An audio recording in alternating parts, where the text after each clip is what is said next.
3 বছর সেপারেশনে থাকার পরে হঠাৎ আমার স্বামীর সাথে আমার দেখা হলো। আমাদের কিন্তু ডিভোর্স হয়নি। আমার স্বামীর কোলে 1.5 বছরের একটা বাচ্চা। বাচ্চাটা অবশ্য আমার না, আমার স্বামীর দ্বিতীয় স্ত্রীর, যার কারণে আমার সংসার জীবনের ইতি ঘটেছিল।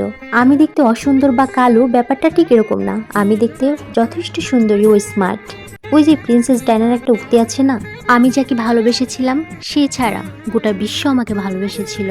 প্রিন্সেস ডায়না সে তো কোনো অংশে কম ছিল না, না রূপে না তার রাজত্বে।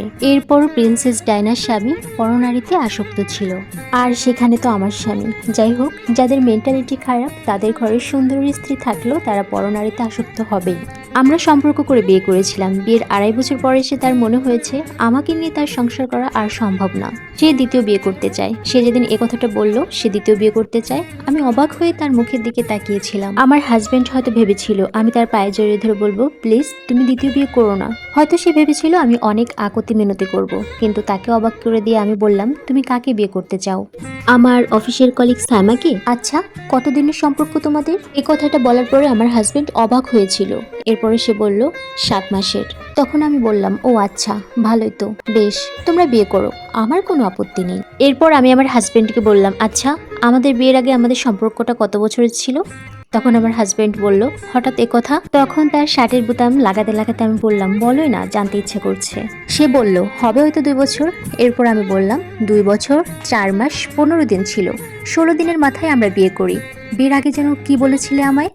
আমি ব্যতীত অন্য কোনো মেয়ের দিকে তাকাবে না, আমাকে খুব ভালোবাসবে, আমাকে ছাড়া তুমি বাঁচতে পারবে না, আরো কত কি বলেছিলে। আমি তোমাকে বিশ্বাস করে আমার পরিবারের বিরুদ্ধে গিয়ে তোমাকে বিয়ে করেছিলাম, আর আজ সেই তুমি।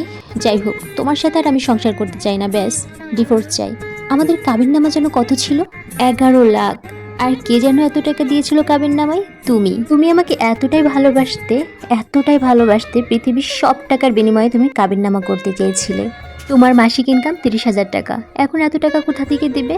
তুমি এত টাকা কাবিন করেছিলে শুধুমাত্র আমাকে হারানোর ভয়ে। যাক, তোমার কাবিননামা আমাকে দেওয়া লাগবে না, আমি তোমাকে মাফ করে দিলাম। তুমি বিয়ে করো, আমি চলে যাব, কখনো তোমার সামনে বইয়ের অধিকার নিয়ে আসবো না। এরপর আমার হাজবেন্ড বলে তুমি চলে যাবে, এরপর যদি বইয়ের অধিকার নিয়ে আবার ফিরে আসো? এরপর আমি বললাম আমি কথা দিয়ে কথা রাখতে জানি, কারোর মতো বিশ্বাসঘাতকতা করি না। তখন আমার স্বামী বলল ঠিক আছে, কালকে তুমি চলে যেও, সাইমাকে আমি কালই বিয়ে করব। সাইমাকে ছাড়া আমি বাঁচবো না। আমি তো ভেবেছিলাম তুমি আমার পায়ে ধরে কান্নাকাটি করবে, যাই হোক অল্পতেই তুমি রাজি হয়ে গেলে। এরপর আমি বললাম আমি কেন কান্না করব? আমি কি কোনো অন্যায় করেছি যে তোমার পায়ে ধরে কান্না করব? আমি তো ওই দিনের অপেক্ষায় থাকবো যেদিন তুমি নিজে এসে আমাকে নিতে চাইবে আর তোমার পতন ঘটবে। তখন আমার হাজবেন্ড অট্ট হাসি দিয়ে বলল এটা কখনোই সম্ভব না, কারণ সাইমা আমাকে অনেক বেশি ভালোবাসে, আমি ওকে ছাড়া থাকতে পারবো না, ও আমাকে ছাড়া থাকতে পারবে না। এরপর আমি বললাম আমাদের সম্পর্ক এত বছরের, এটা যেহেতু পতন হয়েছে, আর এটা তো মাত্র 7 মাসের সম্পর্ক। আমার হাজবেন্ড বলল কখনোই এটা হবে না, কারণ আমরা একে অপরকে অনেক বেশি ভালোবাসি। তখন আমি বললাম তাহলে কি আমার সাথে টাইম পাস ছিল? তখন আমার হাজবেন্ড বলল সে তুমি যা খুশি তাই ভাবতে পারো, আমি তো অনেক কিছু ভেবে বসে আছি, তোমার পতনটা দেখার জন্য আমি অধীর আগ্রহে অপেক্ষা করব। একটা কথা মনে রাখবে, আল্লাহ ছাড় দেন কিন্তু ছেড়ে দেন না। এরপর আমার হাজবেন্ড রুম থেকে বের হয়ে যায়। এতক্ষণ আটকে রাখা কান্নাগুলো এবার উপচে বেরিয়ে আসে। শেষবারের মতো নিজের ঘরের আসবাবপত্রগুলো একবার ছুঁয়ে দেখি, আলমারি থেকে জামা কাপড় প্যাক করে নিয়ে বেরিয়ে যাই। সেই থেকে আমার স্বামীর সামনে আমি একবারের জন্য যাইনি। আজ 3 বছর পর আমাদের হঠাৎ দেখা হয়ে গেল। সে আমাকে বসিয়ে আমার দিকে তাকিয়ে আছে। তখন আমি বললাম আর কতক্ষণ বসিয়ে রাখবেন আমায়? কিছু বলার থাকলে বলুন, না হলে আমি আসি। এরপর আমার স্বামী আমার হাত ধরে বলে বাহ, তুমি তো অনেক পাল্টে গেছো, আর আগের থেকে অনেক বেশি সুন্দরী হয়ে গেছো। সময় মানুষকে কতটা পাল্টে দেয়, তাই না?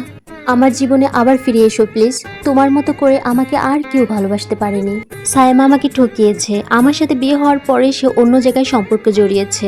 দেখো আমার এই দুধের শিশুর যখন 6 মাস বয়স তখন সে অন্য ছেলের সঙ্গে পালিয়েছে। তখন আমি তার হাত থেকে আমার হাতটা ঝটকা মেরে ছাড়িয়ে বলি এটা কোন ধরনের অসভ্যতামি?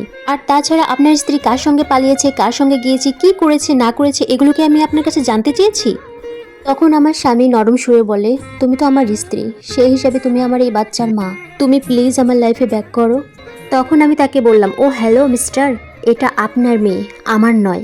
আপনার মেয়ের দায়িত্ব আমার না, আর আপনার লাইফে আমাকে ব্যাক করতে বলছেন কেন? আপনার স্ত্রী অন্য পুরুষের সঙ্গে চলে গিয়েছে এই জন্য?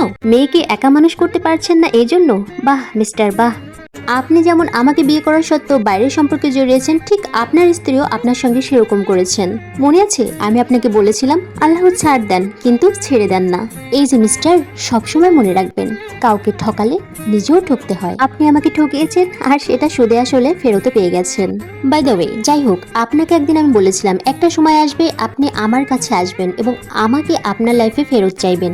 এই পতনের দিনটার জন্যই আমি অপেক্ষা করছিলাম। দেখেছেন, ঠিক সেটাই হলো। আমি ডিভোর্স পেপার পাঠিয়ে দিব, সাইন করে দিন, আর মেয়েকে নিয়ে ভালো থাকবেন। এরপর আমার হাজবেন্ড বলল, এতদিন যখন ডিভোর্স পেপার পাঠাওনি তাহলে এখন কেন পাঠাবে? এখন আপনাকে ডিভোর্স দিলে আমি একটা প্রশান্তি পাবো, যা তখন দিলে পেতাম না। আপনি কি মনে করেছেন আমি শাইমার ব্যাপারে কিছু জানতাম না? ওর যে আগে একটা বিয়ে হয়েছিল আমি জানতাম, আর ও যে কেমন মেয়ে আমার থেকে আর কেউ ভালো জানে না। মাকাল ফল খাওয়ার লোভ হয়েছিল আপনার? মাকাল ফল যেমন বাহির থেকে দেখতে সুন্দর, ভিতরটা দুর্গন্ধ ও স্বাদযুক্ত, খাওয়ার অনুপযোগী, ঠিক তেমনটা হচ্ছে সাইমা। তখন আমার স্বামী অসহায়ের মতো বলে, ওর মা হয়ে কি থাকা যায় না? আমি বললাম, না, থাকা যায় না। আমি অন্যর বাচ্চার মা হতে চাই না। সমস্যা কি? একজনকে পায়ে ঠেলে দূরে সরিয়ে অন্যজনকে বিয়ে করেছেন, সে চলে গিয়েছে, তাতে কি? আরেকটা বিয়ে করবেন। ছেলেদের আবার মেয়ের অভাব হয় নাকি? একটা গেলে আরেকটা আসে। তখন আমার স্বামী বলে, আমার আরেকটা দরকার নেই, আমার শুধু তোমাকেই চাই। তখন আমি বললাম, সেই রাস্তাটা 3 বছর আগেই বন্ধ হয়ে গেছে, যখন আমার সংসারটা অন্যের অধীনে ছিল। ভালো থাকবেন, অযথা আমার থেকে কোনো প্রত্যাশা রাখবেন না। এই বলে আমি ওইখান থেকে বের হয়ে আসলাম। এই গল্পটা হচ্ছে সংগ্রহীত, কেউ আবার গল্পের সঙ্গে আমাকে ভাববেন না। একটা জিনিস সবার মনে রাখা উচিত, দীর্ঘশ্বাস খুবই ভয়ঙ্কর। দীর্ঘশ্বাস যে লেগে যায় এটার প্রমাণ অনেকেই পেয়েছে।